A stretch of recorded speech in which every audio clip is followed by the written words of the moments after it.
In order to add goals to an evaluation, on the treatment plan page at the top, you will see short-term goals on the left, long-term goals on the right.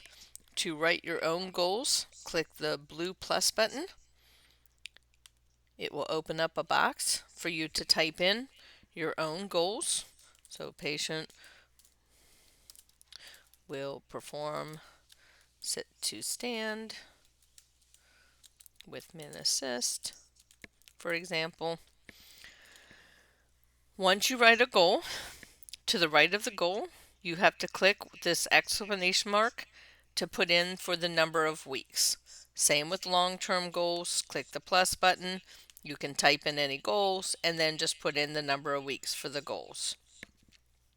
If you wanted to save goals to your system and build yourself a goal bank, once you've written a goal, you can come in, highlight the goal, go to the right where it says select goal, click the blue plus button, paste that goal in, and click save.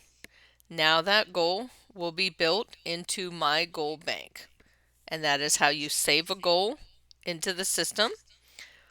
Once you've saved it, when I go to write another goal and I know there's one I have saved, I immediately go to select goal.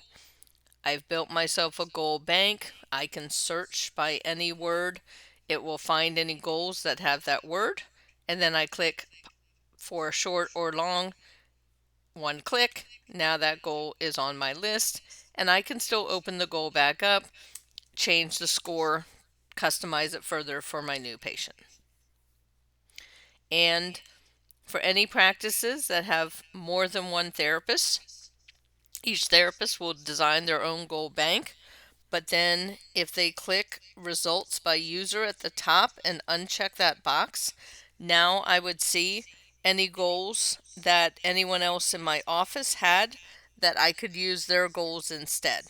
So results by user is what's going to be there by default.